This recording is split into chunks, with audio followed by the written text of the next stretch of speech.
Greetings everyone and welcome to the Hidden Z Village. I am B-Mac the Zikage, and today I will be reviewing the latest chapter of the Dragonball Super Manga Chapter 44, Escape Prisoner Moro. Now I will say that it took me a while to actually get to this. I know it's been out for a few days now, but it took me a while to get to this because I actually been kind of avoiding reading the manga because I didn't want to get spoiled just in case the anime comes out. But this manga's pretty good. I recently just read chapter 42, 43, and now 44. We'll just be going over chapter 44 today. This is the third arc of the new Galactic Patrol arc. Just a real recap of the 42 and 43. Basically what happened is that Goku and Vegeta, they're recruited by this guy named Miris. He goes to planet Earth and Boo, he's still asleep, so they end up capturing him at Mr. Satan's house. Goku and Vegeta arrive at Mr. Satan's house and they try to stop the guys from taking Boo, and the guys that are taking Boo is the Galactic Patrol, and they knew Boo for a certain reason. And you find out later in the chapter that the reasons that they need him for is because they want the magic of the Fat Supreme Kai. They call him the Lord of Lords, the one that makes Boo Fat Boo. That one. And Goku and Vegeta, they end up getting captured. They actually got hit by a stun gun, what makes them fall asleep, and then they wake up, and long story short, they end up becoming part of the Galactic Patrol. They actually got the symbol on their clothes instead of the actual uniform. So they're now there in Galactic Patrol. And the reason why they're there is because they're there for this guy named Moro. If you don't know who Moro is, go ahead and read chapter 42 and 43 and it explains who Moro is. He's basically the Galactus of Dragon Ball. He eats planets and the life force of people on those planets, and it makes him stronger. We're going to end up starting right now in chapter 44, Escape Prisoner Moro. It starts off with Goku, he's like in shock and awe, and Vegeta, he said, "What is it, Kakarot? Did you find Moro's chi?" And he's like, "Let me try." And immediately Goku's like, "No, stop, Vegeta." He could sense that I was searching for him. Vegeta's like, "What? How can that be?" And Goku says, "I don't know. It's like nothing I've ever felt before." Then Vegeta says, "To think that he can do that. Well, what could you sense? Was it a massive key signature? More like a God key then?" And Goku, he's like, his chi itself wasn't that huge, but it wasn't terrifying. I've never felt anything like it. It was as if a whole lot of people were screaming in pain.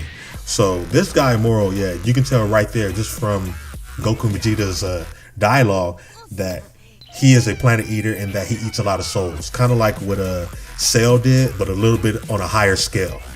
It ends up going to another page where you see actual Moro. He's huge. And he's being flown in a spaceship by another guy, and come to find out that this guy is a prisoner that was with him and actually told him about the Dragon Balls. The guy looks at Moro and said, "What is it?" And Moro, he says, "Someone is seeking me." And the guy says, "Has the Galactic Patrol found us already?" And Moro, he ends up looking around like he's looking for Ki. He says, "In my time away, life has managed to grow and spread throughout the universe." Then the guy says, "True enough, you've been locked up for 10 million years. So if you guys don't know, yeah, he's been locked up for 10 million years. My question to that is, where was Beerus at through all this when he was wreaking havoc on his planet? Because he seems like a more destroyer of planets than actual Beerus. And then the guy, he ends up asking Miro, "Are you okay?" Miro says, "Scanning alone has taken me to my limit. My magical abilities are in a pathetic state." Then the guy says, "Well, we're almost at our destination, so hang tight a little longer." Indeed, I can hardly wait. It seems like he's going to kill that guy for some reason. I have a feeling that he's going to kill that guy whenever he gets whatever he wants. Then it goes back to the actual ship that Goku and Vegeta's on, and they're talking to the Galactic Patrol. They're talking to Jocko and this new guy, Miris. Not Moro, Miris. And Jocko says, "So where exactly is Moro headed then? There are no planets with life in that direction. What do you think he wants?" And then Goku says, "No way. I've been that way before." And Vegeta's like, "What?" He said, When have you been over there?" He said, "I'm pretty sure it was when I went to see Dende." So Vegeta's like, "Dende," because he's in shock because he knows that if it's Dende, that means that's a new planet that the Namekians moved through. It's a new Namek. Then Jocko says to Goku and Vegeta that he actually thought that the race was actually wiped out long ago when Frieza actually blew up the planet. And then Goku said, "Nope, we managed to save them all.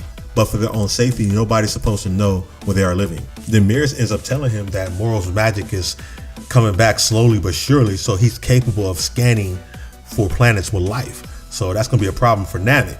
Then it goes to these three prisoners, and one of the prisoners, he's speaking, and he says, "I hear those Namek folks got some wish-granting balls." Then Jocko jumps in and says, "Wish-granting balls? You mean the Dragon Balls? Start talking. How do you know about them, the Dragon Balls?" Once Jocko says that, the prisoner states to Jocko and everyone else that back when he was doing hard time in the Galactic Prison, one of his fellow prisoners was a deserter from Frieza's army. And he had told him about a tale or two that the guy said that Frieza himself once went to Namek looking for these balls. Then the guy goes and says, "Now I ain't interested unless there's a profit to be made, so I didn't pay this tale much mind."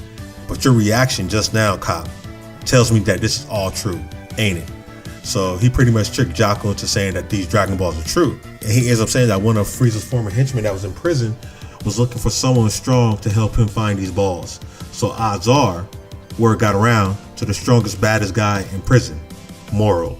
So I don't really see anybody stronger than him because he eats planet. So with this prison saying that Frieza's henchman was basically looking for Moro, they now know that Moro's after the Dragon Balls. But they don't know what he's going to wish for.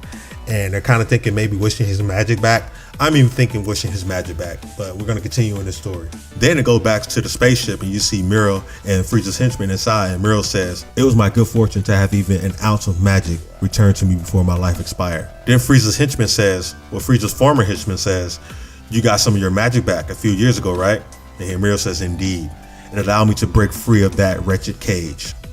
And throughout this conversation, you start to learn that Moro, he wants to know more about these Dragon Balls. So the Frieza henchman ends up telling him that long ago when Frieza was looking for him, that he knows that it grants you 3 wishes. And with 3 wishes, you can pretty much wish for anything. And since there are 3 wishes, he asked Moro if he could, I've been saying Moro the whole time, but it's Moro. Since there are 3 wishes, he asked Moro, could he have one of the wishes? And Moro says to him that, yes, of course, 1 wish alone is plenty for my desires.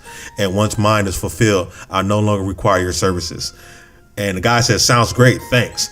And I don't know if you guys have been watching any type of manga, anime, cartoons. I've been watching movies, anime, cartoons for so long. When a guy says something like that strong, most likely he's probably going to kill you. So I feel like this guy is going to die soon. Then it goes to planet Namek and you see the Great Elder with 2 Namek children, and he tells them it is thanks to the protection of the gods that we may live in peace. We mustn't forget to be grateful, and this peace must be guarded at all costs. And it seems like they're talking about just the peace and the Dragon Balls because it seems like they're having a good time. Nobody's messing with them because nobody knows they're there. So that's a good thing for them. And right after he says that, they look up and they see a spaceship in the air. And sure enough, it's Moro's spaceship. And then it goes right back to Vegeta and Goku on their ship. And Goku says, what do we do? He's going to touch down on New Namek in any minute now. And Vegeta says, we simply can't wait around for Boo to wake up. Then Goku goes and says, whatever we do, he already knows to expect me. Might as well go right now. And Vegeta responds saying, yes, I'd like to get a look at this villain with my own eyes. You look up in the next page and you see that Goku and Vegeta use instant transmission, or what they say here, I got my instant teleportation.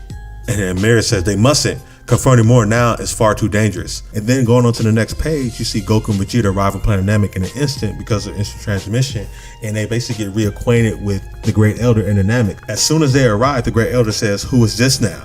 And Goku has basically reminded him that, hey, I'm Goku, remember me? Hey, I saved the planet, all that. And right after they get reacquainted, Vegeta says, he's already here. And they look up, and sure enough, you see Moro's ship. And then Moro said, the one seeking me earlier has come to this planet. I don't know how he crossed such a distance, but it would seem he's here to apprehend me. And the other guy says, darn Galactic Patrol, they obviously don't value their lives if they're itching to tangle with you, Moro. Then Moro, he grins and says, this one has spectacular energy, talking about Goku. And Goku tells Namek to basically get the Dragon Balls and get out of here. And Namek, they end up leaving, and Vegeta says, you're right, his chi is ominous. Yeah, but particularly not battle worthy. Is this truly the monster Mirrors warned us of? Mirrors, the Galactic Patrolman. And then Goku says, I got a bad feeling about this. Then the ship lands on planet Namek. And right when it lands on planet Namek, Miro steps out, and he's huge. And then Vegeta says, why? It's nothing but a feeble old man. And Goku responds saying, makes sense given how long he lived. And right when Miro gets out, he says, my first breath of fresh air in 10 million years, as though I'm born again. Then it goes back to the ship and you see Frieza's henchman, or Frieza's former henchman, looking at the ship. He sees Vegeta. He's like, is that Vegeta? Why is he here? Then it pans right back to Goku, and Goku says to Moro, hey, I'm guessing you're Moro, right? We hear you've done some nasty things. Then it goes to the next page and Goku also says, so how about you turn around and go right back to prison? Then it goes to Moro, and Moro, he seemed to be looking around for something, and then you see that he sensed a Namek child in one of the buildings, and he smiles, and he uses his magic to seem like he's using the almighty pull, like from Naruto with Pain, and then he pulls the Namek toward him, and he has him by the neck. And Vegeta and Goku, they're looking, and they say, what's your scheme? Let him go. And Moro says, worry not, this one's merely food. And then it goes back to the Grand Elder, and he's like, wait, where's Eska? Has anyone seen Eska? And it goes right back to Moro, and he's choking the life out of Eska. I guess the dynamic child name is Eska. And Vegeta swoops in, kicks his hand, and then making him fall, Vegeta grabs him and saves his life from Moro. Moro then looks at Vegeta and says, "You dare interrupt my long-awaited meal?" And Vegeta says to him, "I have a troubled history with these Namekians. I did them untold harm. So no, I can't allow even one more of them to perish. And they are most certainly not your food." And me personally, I actually like this part because it shows the growth, the character growth with Vegeta and where he came from. Because remember, Vegeta, when he was a kid, he was killing people without any remorse. Even as an adult, he still was killing people without any remorse. And even through Dragon Ball Z, he was killing so many people, he didn't care. And he really didn't care about anything. And to see him go from that to this, where he's actually saving a Namekian child and is saying that he did untold harm to them and that he won't allow any one of them to perish, is a great character development, by the way. But anyways, Vegeta tells Goku, "Kakarot, let me take this one." And Goku responds back saying, "Sure, but we still don't know much about his power, so be careful." Then it goes to the next page and you see Vegeta as a Super Saiyan. And Vegeta says, "They say you use magic, just try it." The Moro says, "You believe you can apprehend me? Your ignorance runs deep." And then you see Vegeta lunge at him and start attacking him with punches and kicks. And it seems not hearing Moro at all. For him to be that old, he sure moves well. I will say that. For him to be that old, he moves very well. Then goes to the next page and you see Vegeta saying, "Take this." He tries to kick him, he moves again. Then Moro does a flip, lands on the ship. Vegeta attacks him again, he dodges that, and Vegeta just owns him. He's on him. Then the next page you see Vegeta, he's still attacking him. And he goes toward Moro, and Moro does something with his hands, and he puts his hands down. And Vegeta just hits the ground hard. And it looks like just the pain with the almighty pull, with the pull and the push. That's what it looks like. And Vegeta, he gets mad. Then you see Moro, he lifts up his hand. Vegeta comes up. And then you see him, he throws Vegeta into these rocks. Vegeta hits him, and he lands in there. And Goku says, "Special powers, huh?" So they're kind of noticing that, okay, he does have special powers. Then you see Moro, he looks back, and then you see a power coming from the mountains where Vegeta was at. And then you look at his feet, you see Vegeta, bam, Super Saiyan God. Shall we continue? And if Vegeta goes, he attacks him.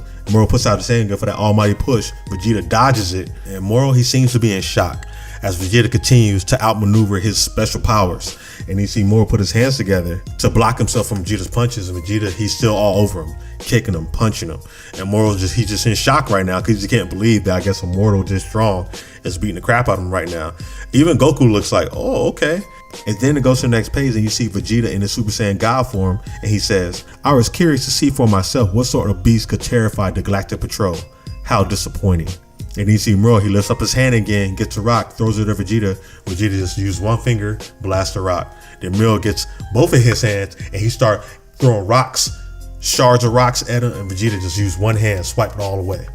And then Vegeta says, "We come against plenty of bizarre powers in our fights, so this is nothing new." Then on the next page, you see it goes right back to the Galactic Patrol in their ship, and they're saying, "What should we do? Should we go to New Namek too? Let's head back to HQ. Martin Boo's aid is indispensable." But Agent Miras, there's a decent chance they've already taken Moro down. Those two are strong, a teeny bit stronger than me. Yeah, right. And then Miras says, "Even so, it's very unlikely they'll win." And then it goes back to Moro, and you see him remove his garment, and he looks tall and super skinny, and he says, "You hope to witness my magic? As you wish." And then the chapter ends like that. And I will say that I love the way they're making Vegeta look at the beginning of this fight. I'm usually a little worried for Vegeta when he fights first, because usually when he fights first, he ends up losing badly.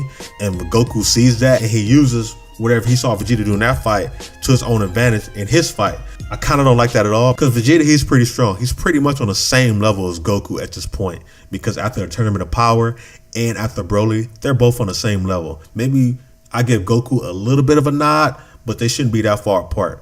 Only thing I give Goku over Vegeta is the skill level, because Goku's willing to learn different skills from different people, whereas Vegeta, he's willing to do it on his own. But this chapter, I will say that I enjoyed it a little bit. I enjoyed the last chapter a little bit more because I like the fact how Vegeta and Goku were inducted into the Galactic Patrol and actually had a ceremony, and they had the Galactic Patrol symbol put on their clothing, and I like that part. The only part I liked about this chapter is seeing Vegeta fight Moro.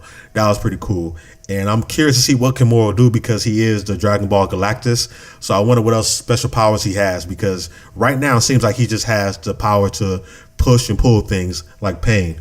Hope you guys enjoyed this review. Remember to like, share, and subscribe in order to become a Z Villager for life. Also, when you like and subscribe, you enter the chance to win a free Hidden Z t-shirt and or a $50 to $100 gift card. So make sure you like and subscribe to this channel, and also share this channel so more people can like and subscribe, so I can keep giving this stuff away, because the more people who subscribe to this channel and the more viewers I get, the more stuff I give away. So I want to say thank you again for coming to this channel, and remember, greatness is in you. Let's bring it out together. Have a good one. Peace.